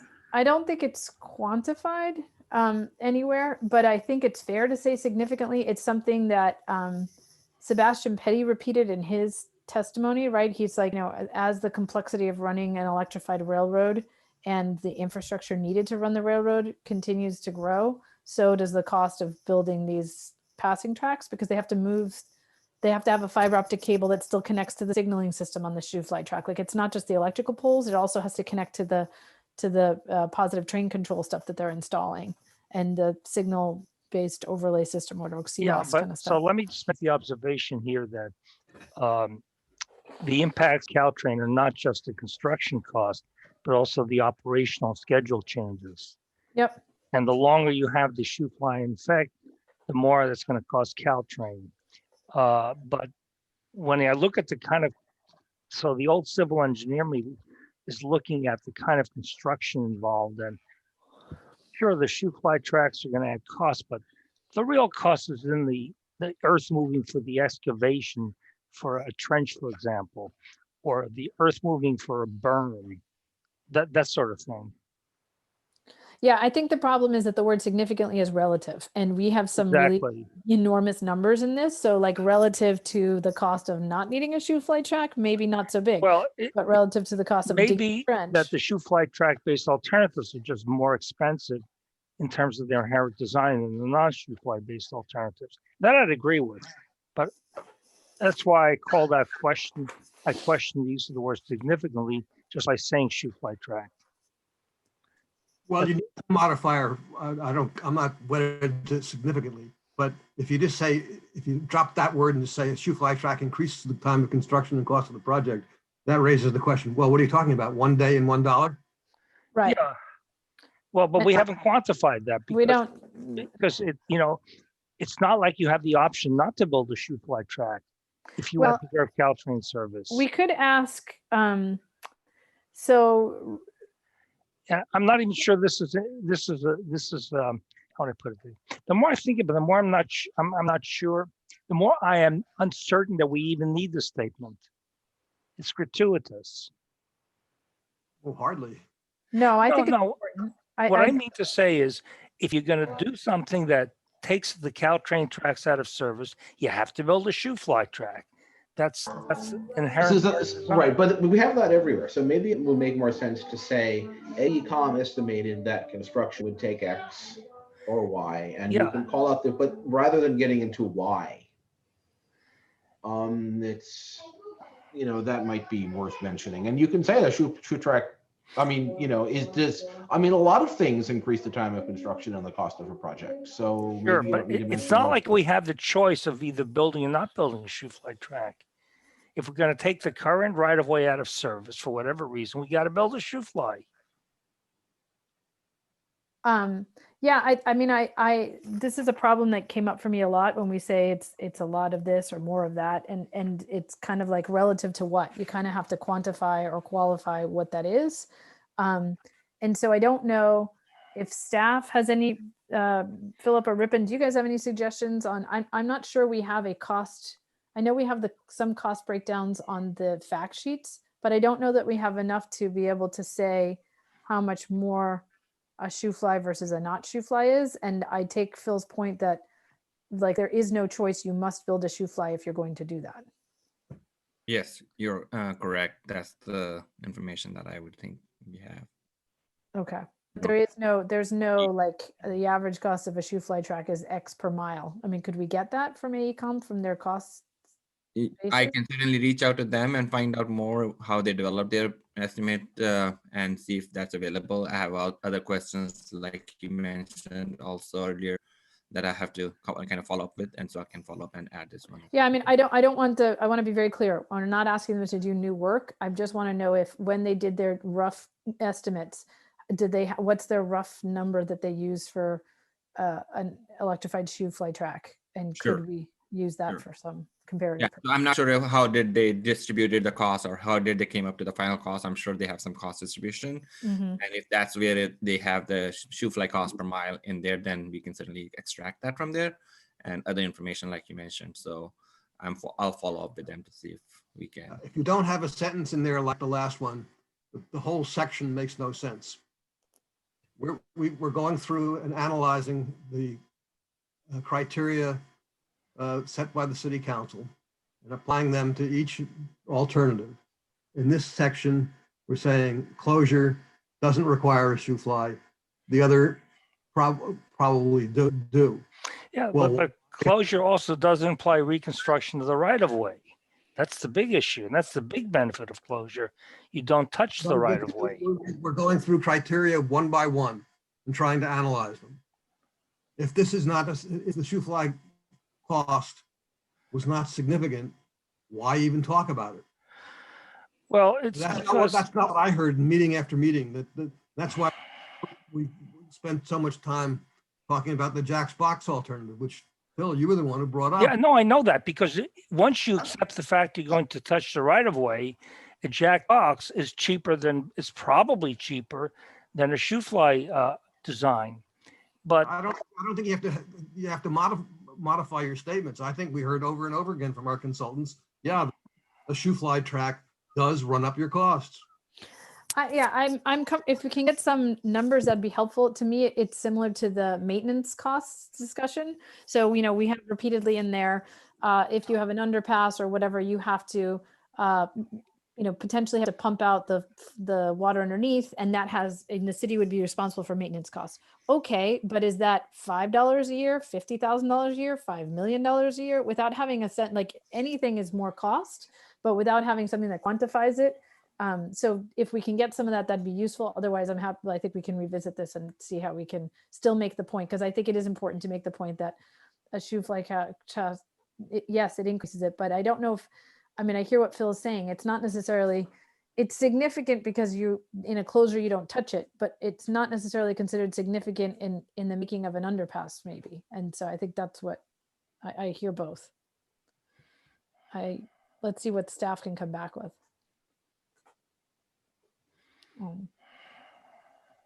Okay. All right, Dave, that was definitely a contentious one. Keep going. That's why I left it in there. Nice. Okay. This is a small one. Does anybody have a good word to replace viewscape? I don't even know where that came from. Urban design. It comes from planning talk. I think I put that word. Yeah, you did. Phil just didn't. It sounds funny to me too, but since he brought it up, I'll bring it up too. But you think it's accurate then?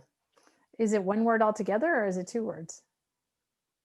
Like landscape is altogether, so is viewscape altogether? That's a question. I don't know. Well, I guess I should have Googled it. Landscape and viewscape clearly are siblings. Yes, exactly. So I should remove the space. I would maybe try to Google it and see what you come up with, and see if it's. Let's see what editing does. Does it identify it as a misspelled You word? appear to have Googled it. Hey, how come? That's weird. Didn't mark mine as a. Anyway, whatever. Okay. Okay, I'll take a look at that. Let me see here. You did have a section on let's see, it's page 8. Right-of-way acquisition required on Kellogg. I did not. Was it entire acquisitions, or was it sliver acquisitions, or can we be more specific there? Can you point that out for me? I'm looking at page 8 right now. 8 under the minimized right-of-way acquisition. Oh, I have a different 8. What? Oh, okay. Sorry. I'm thinking an old version. If you do word search, let's see. Minimize, right, wait a minute. It's in the majority opinion section. It may not even be in here oh wait, here it is. Okay. Okay, so the last sentence, some property takings on Kellogg's might be required. Did you mean property takings, or did you mean portions of properties? Those are two very different things. Hold on, let me see here. Last sentence. Last sentence. I mean, this is talking about having the bike way in the middle of the road. I don't recall there being any properties that would be acquired.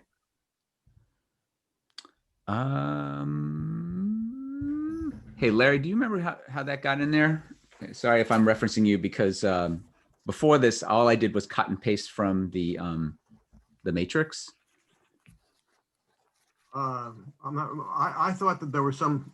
I think there's sliver takings, but I think that the people on Kellogg pointed out that some of the sliver takings really would have much more than a sliver impact on their properties. Hmm. I think it's important that we use the word sliver because that's very different than an entire.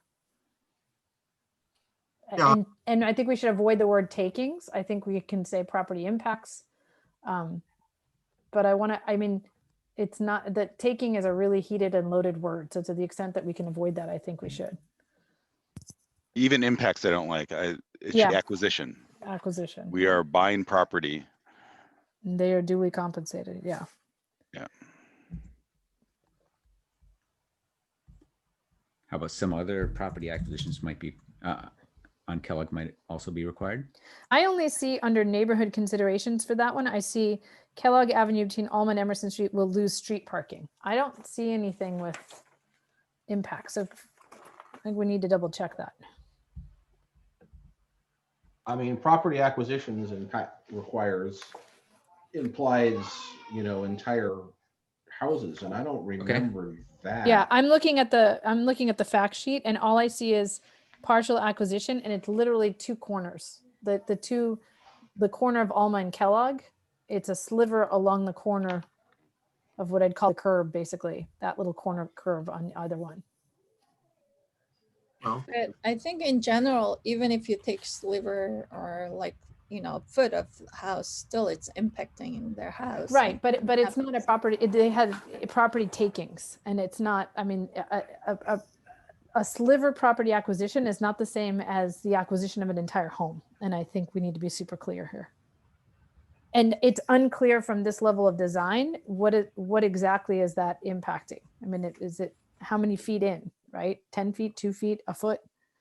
So I don't think a sliver is that important. You're taking something, whether it's a foot or 2 foot. No, I think it's very important. I think it makes the impact of the house is they probably don't want to live there if it's taking, I mean, well, it depends. If you only took a foot and you're getting compensated, it's like an easement, right? Like sometimes you have a utility easement and they have to come and they'll give you an easement and they'll pay you for a foot to be able to put a pole in your backyard, right? Or whatever. So is this a foot away, or what is a sliver? I don't know that we have sliver defined. Does anyone remember? So no, but I think that's a very important Ripon, in your list of questions, maybe for staff. Could you have them define sliver? Chair, what happens is at this early stage, it may be 1 to like 3 feet. I think what I remember is in those presentations when the question came up about the fronting property takings and the corners. So they were called slivers or very partial frontage property impacts, and they will be more solidified as we design the full improvements, because at this preliminary stage of conceptual design, they are kind of estimated. And so, but can we at least give them it's less than 30 feet or less than 20 feet or less than 10? I mean, I'm not expecting them to have the exact measurements, but it would be helpful to understand whether, to In Young's point, so if you say less than 5 feet of fronting. There you go. Less than, so I just want to get the exact number of, it's definitely less than 5 feet, or it's definitely less than 10 feet, whatever the number is, that's what we need. Yeah. Okay. Thank you. I totally understand that it could vary. And so I'm gonna have to read this carefully later, but I don't remember.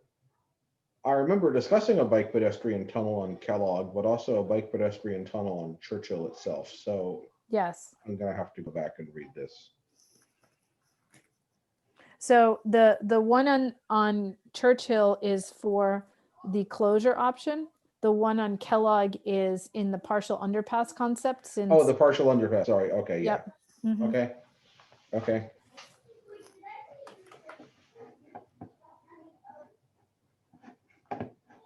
Okay. Also in that section, or a little bit above that, you have, let's see, if you can scroll up, keep going, right there on the delay, reduce delay, the last sentence. Potentially increasing traffic on side streets. I think that is not something that the traffic report showed. So we can say that there was a concern and we're putting that in there, and that's something that should be considered. But I just want to be careful to not, none of the traffic reports say that. You know what I mean? And so whatever you have to put as a modifier to make that point. We don't have to wordsmith it now. I just wanted to flag that for you. Okay. And I can do the rest of these when we swap because I'm going to guess. All right, let me see. This one. Phil was asking about increased maintenance costs. And I just remarked that it came directly from the matrix. So I have no other information. You know, to be honest, it doesn't make sense whether it came from the matrix or not, because those are permanent. It's not like you have to periodically wash off the embankment or the viaduct. I don't know what they're talking about here, to be honest. I wonder if it has to do with like graffiti and weed abatement and that sort of stuff. Those are pretty low numbers. Yep. And what they've done is masterfully just said it's an increased maintenance cost above the other options. But to your point, to the discussion we were having earlier, is that $5 a year, $5 million a year, $5 billion, you know, and without, sure, it's an increase, but who cares, right? If it's very low. If Yeah, it's and very it's also expensive, very optional. Like Mhm. they don't have to do the weed abatement. They don't have to do the graffiti removal. I mean, they should, but they could let go of it and the railroad still runs. We, the city, could be footing that bill. Yeah. Am I the only one who would be interested in understanding ranges of maintenance costs? No, I think that's a Various good point. alternatives? We ought to do that comprehensively, though. Yeah. I'm just saying overall the alternatives, when AECOM says these are the maintenance costs, maybe even describing what the maintenance is and what the averages are. Yeah. Now, AECOM may not have the best numbers, but we'll have to get something. Agreed. So is there a way to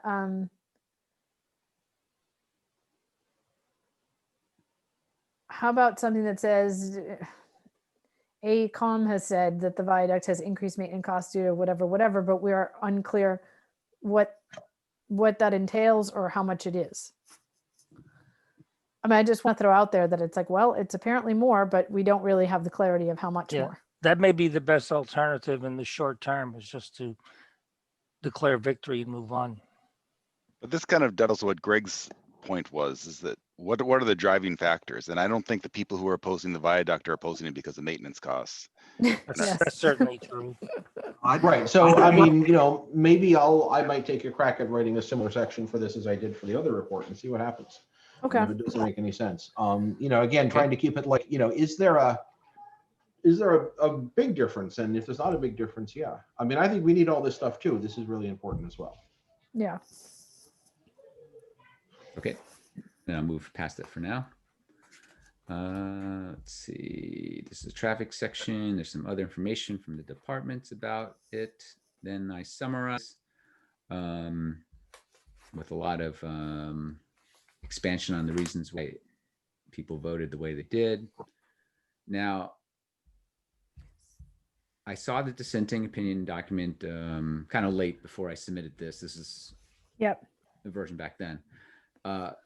I did want to make a comment about it. Let me see. I think it's in this tab. This is the one you submitted, right? Yep. Okay. So, and by the way, it's in seeing it, I was hoping you were going to plop it in because there's probably there's a lot of repetitive intro that we can take out, because at the time it was unclear kind of where it was going to go necessarily and what you do. So there's a lot of it that we probably don't need to repeat again. So I actually took this part and plopped it in just to see what it would look like. And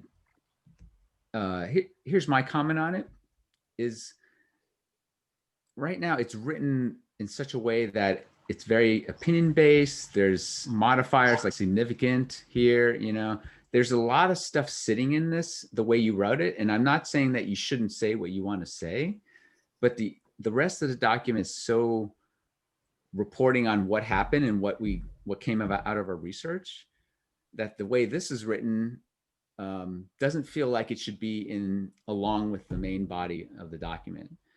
Now, if you want to put it as is, in an appendix or something like that, that's fine. And maybe we, like, as Larry said, like maybe there needs to be a rebuttal to it, like a lot of the election documents with all the different measures, you have the rebuttal to the rebuttal to the rebuttal often in there. But it doesn't feel like it's the right tone to follow on in that, and with the rest of the document as it is. Okay, did anybody else read it? Yeah, I did, and I gave that comment. And I think two concerns. One is, all these other reports of the report is based on what we have discussed extensively and also based on what the report was. And this one seems to me it's not really hashed out that we agreed on a lot of stuff. And I don't think that the information is important, we should discard it, but it was very detailed. And, you said like, we don't put this kind of detail at this time of our discussion. It felt like this was too much detail for this time of the discussion. So we need to find a good place to put this. Well, I think, my strong opinion is that the dissenting opinion has to be a main thing in the report. This is how we voted. 6 of us voted one way, 3 of us voted a different way. And yes, this one's going to be more opinionated because this is the 3 people's opinions on why they didn't vote how they voted. So in some ways it is the only more emotional part of the report because it's where the value judgment came in from those. Yeah, but the emotional thing about like, significant and, XCAP voted on this and that, and I'm not sure that's accurate. Yeah, like significant skepticism to the hexagon traffic report here. I don't recall there being significant. But this is among the 3 people that voted. So this is among me, Keith, and Phil. We have our skepticism of a traffic report that only goes to 2030. So this is not meant to, this is not supposed to be what you guys feel. This is supposed to be what me, Keith, and where Keith, Phil, and I were. So should I go back to the document and say significant for all the other majority opinions then? No, I'm saying this is when you say significant skepticism, you got to say the 3 of you had significant skepticism. Sure, we can qualify it. In the end, this is a dissenting. It's where it came from. It comes from the 3. Sure, that's fine. But I would have thought that that's kind of in the intro to this entire section, right? So if you want us to weave it through so that each time anything that could be seen as qualifying is kind of a reminder that it's just the 3 people felt, we can certainly rewrite that. And also like some part you said 3 people from XCAP had this blah, blah, blah. And then right after the sentence, you said XCAP feels this way or something like that. Where can you find it?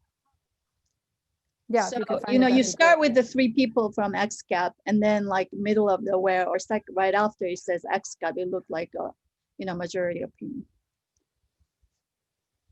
Okay. Well, I'm happy to take another crack at it. Phil and Keith, we can powwow on that. And if anybody has any feedback that they or wants to be on that group with us to give kind of a dissenting, feel free. And also, just so you know, this part I just stuck into the future research, so that that's going to go into yeah, that's already in there. Yep. It was just this middle part. The background was just a. So some of the background, though, I'm going to go through again because some of it is important because it's relative to why, like we did this, but we didn't do these other things. So I'll read that again to make sure it's not duplicative now that we have the full version of your section, so that I can to kind of get that out. Okay. Yeah, and then just when you rewrite, there are a lot of repeats. So just remove all the repeats. Okay, great.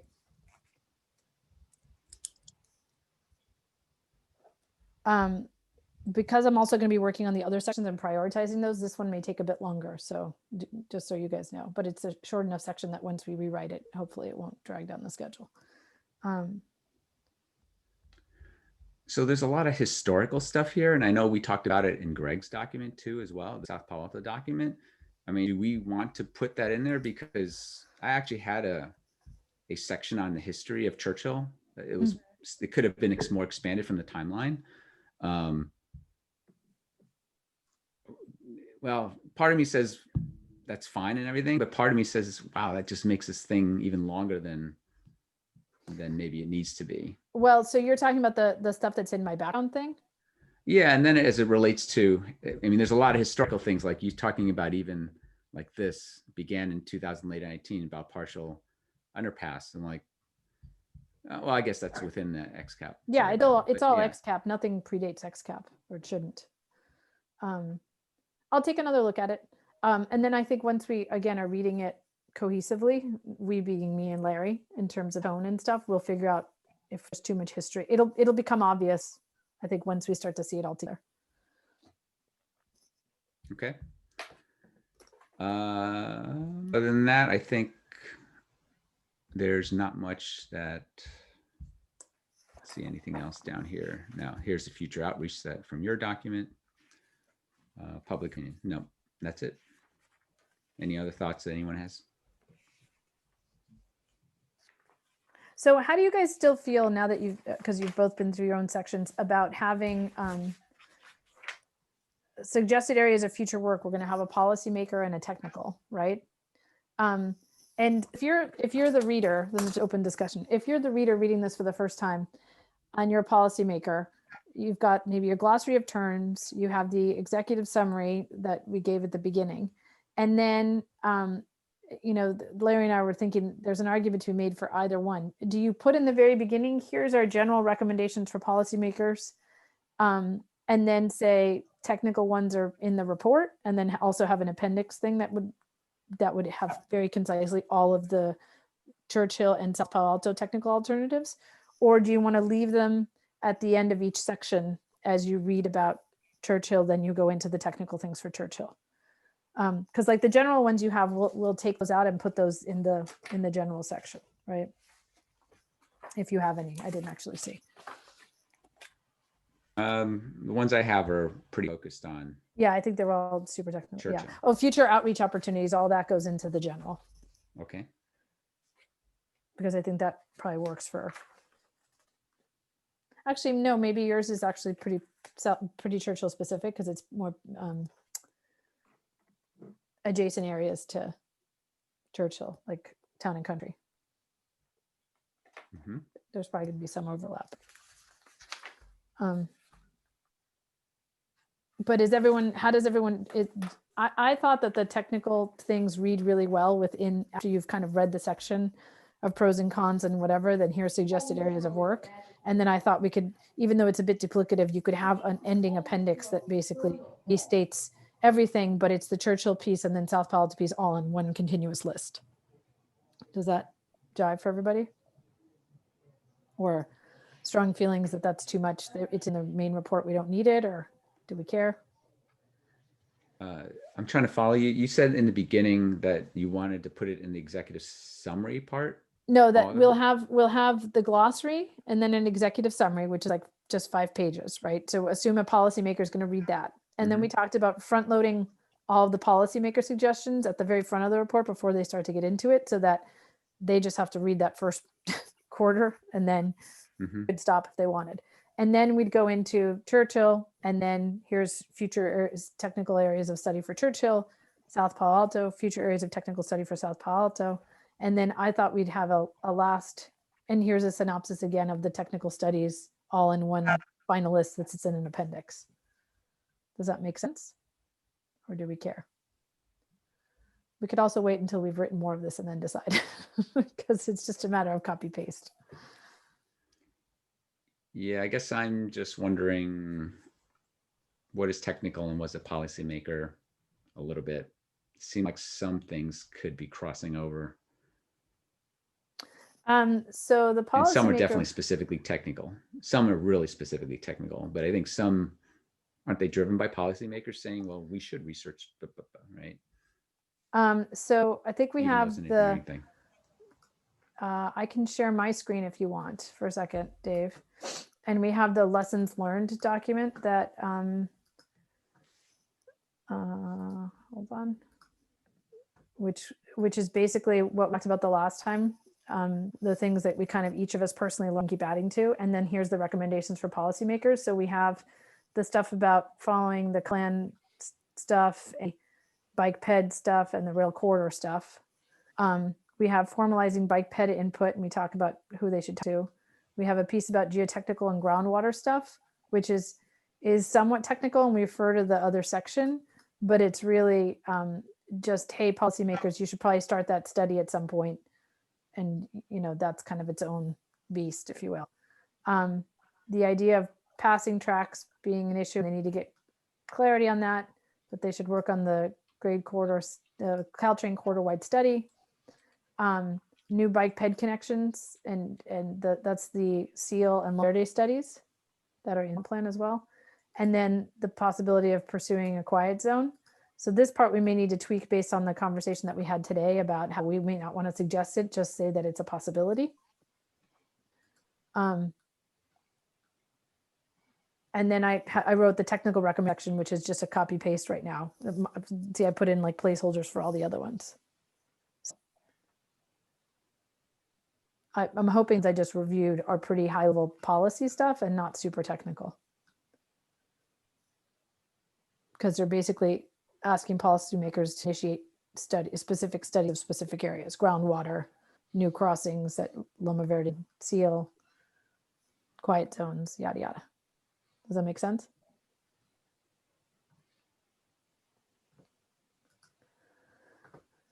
Okay, I'm going to give us a break for a moment and take public comment. If we have any members of the public wishing to speak on this agenda item, and this might be a good time. Doesn't look like we have anybody. Okay, so I think we're clear. We're just gonna swap again. I did want to review the schedule just a little bit going forward. Let me find my version of the agenda. And let me share my screen again so everyone can see the dates. So we have a meeting next week, at which point we can go over the general swap. And then if Dave's able to do the review of the table of contents, we can talk about that. And then we have kind of this long break for the holidays. And so I'll have to come up with some grand scheme of how we divvy up any work that we might be able to get done. I'm hoping you guys don't work at the holidays, but maybe you can get something done between like New Year's and the 6th, because it's a pretty big break. And hopefully by the next meeting, we'll know if we've got a copywriter, if we've been really, really good XCAPers, which I think we have. So if we do have a copy editor, then my suggestion would be, once we have kind of finished editing each other's sections and stuff, we might be able to turn something in by the second week of January to that person. And then hopefully they can help us with unifying the tone, removing any duplicatives, and helping us where we've, you know, defined shoe fly tracks, for example, 17 times. If not, then that is the task that Larry and I are going to take on, and word search will be my friend. And we will just try to see how many times we said shoe fly tracks and can we direct them back to a glossary or something else, right? And at that point, I'll also ask if anybody has experience in linking within documents. That would be super helpful. I know it's painful just to say it. But You're going to have to switch to Microsoft Word to do that. Yeah, for sure. It's I not mean, going to basically, you're going to want to put the whole thing into Word and have one giant Word file and cross-reference. You mean a master file with links to subfiles? Okay. That's Yeah, tricky. maybe. By the way, I've tried to do that in Word, and all the searches I've come up with say it's very error prone. Yeah, I would think you'd have one giant Word doc for the whole report, so Oh. that you could have consistent chapter That's- naming yeah, and that's different. references Yeah, that- within the report. That's fine. It just take a long time to load. Which at the end, only one person can really Right. edit, right? So Right. Well, couldn't you add a massive single doc in Google Docs also? yeah, but like if you want to have, like, I think in Word you can do the thing where you say see section, you know, N, and then it takes It you to hy- section hyperlinks. N, wherever section Oh, N you- is. Oh, you're and talking. if Oh, I'm section N sorry. I was changes, thinking yeah. something else. Yeah. You're talking about things like hyperlinks or Or cross references. cross references within the Yeah. doc. So when That we you say have to do. this is in section X, Yeah. I'm pretty sure Word has that capability. It Yeah, does, and and if at you that move point- things around, Yeah. Fixes it. the links, it's automatically done. Yeah, and I mean, keep in mind, we have been working with these multiple different sections for the Brown Act to be able to facilitate being able to swap entire sections and edit at the same time. Because otherwise, like you just said, we get stuck with now it's one giant document, and if it's in Word, we can't all edit it. So now it's only one person at a time gets to edit, right? So I will wait to see what happens. Hopefully we get the okay. I worked on trying to find a copy editor, and hopefully we found someone at a pretty reasonable price. So fingers crossed. So I am actually hopeful, but I'm not sure. And so we need to prepare for the worst. So, all right. Does anybody have any questions? Anything that's unclear? Nope. So going forward, we are switching groups this week. We are switching groups this week. So make sure, Greg and Dave, if you guys can just make, actually, if you could help swap soft copies, Dave, Sarah sent us a link to yours, but we couldn't access it. And so Dave, I already shared, I made a copy C and I shared it with you. You can either make another copy of that or just take me off as an editor, and you can have that. And if you could do that, oh, you already did it. Okay, great, we're done. Can you click on that to make sure you can get it? Because apparently the others, I think Sarah got at it, but she couldn't download it because I think the images that I screenshot are probably too big that are creating a huge file. That's my guess. Yeah. A word on images. So I'm thinking we might need to take out we might need to say which graphics go in each spot in words, and then figure out how to put those in afterwards. Because otherwise that document becomes too unwieldy. And certainly once we have to merge chapters into like an actual big body document, it's going to be really bad. We don't have to do it yet, but just and going forward, if there's an image in particular you think you want, it'd be helpful to say it's on this PDF in the upper left corner or whatever it's going to be, right? So we have a sense of what it might be. Because the last piece of all of this, which is going to take some time, is pulling in those graphics. And most of the graphics are actually ones that you kind of, again, I'm thinking in 1995 spiral bound books, but you want the entire 8.5 by 11 plan view so you can read all of the detail of how high is the sound wall and how wide is this thing, right? You can't see that if you shrink those down. And likewise, some of the views of like, what does it look like looking down Alma? What does it look like? A lot of people want to see those blown up. And so really those are going to be entire page images, I think. Yeah. Which, is also going to chew up space, but. So can I just show you what I'm going to do so that we're Brown Act compliant? Sure. Dave just shared this with me. I've requested edit access. When he gives it to me, I'm going to remove David and Young as editors, and I'm going to add Keith and Nadia and Carrie. Yeah, I'm guessing Carrie. Why don't you make a copy of it before you? I'll make a copy and do all that. Yeah. And then I will my copy. Yeah, and just be careful with the copying, because when I copied, guys, remember I lost all the comments. So do whatever the trick is to doing the comment so that you get the comments. Yep. I'm just gonna call it draft D. Oh yeah, I will. Okay. Oh, you know what? I can't preserve the comments for some reason. Okay, we're gonna have to experiment with this later, I guess. Okay. Otherwise, yeah. Well, it doesn't matter because you're just taking the submitted version. Yeah. You don't need the history from this point anyway. And now I'll work on this. Dave, what might work is, sorry guys, I know there's a lot of technical stuff, but what might work is if you have it in a Word doc, if you can put it as a Word doc and upload it to a Google Drive as a Word doc, and then Greg can convert that to Google. Then no, this is fine. I have what I need now, I think. But you have all the comments in there? No. Okay, I'm saying that if you convert from Word, if he puts yeah, I got it. Yeah, then that'll be. I don't know why I don't have the comments though. That's weird. That is weird. You should have. That's what happened to me. Remember? So. Well, I've requested it. Maybe if you give me. That's weird. Guys, we can take this offline so everyone can go have dinner. Okay. Plus, Larry has an important birthday party to go to within his own house. Okay. The one thing I did want to note is I don't know yet what PTC's schedule is for January. I asked Carrie if she could send that along so that when Larry and I meet with staff and we plan our meetings going forward, we have a better sense of what's happening. But I'm hoping that hopefully if we keep at this pace, we can wrap up by January. Should be great. So great work, everybody. Thank you. Thank you all. See you We're next week. Thank you all. Bye-bye. Okay, Bye. bye. Bye-bye.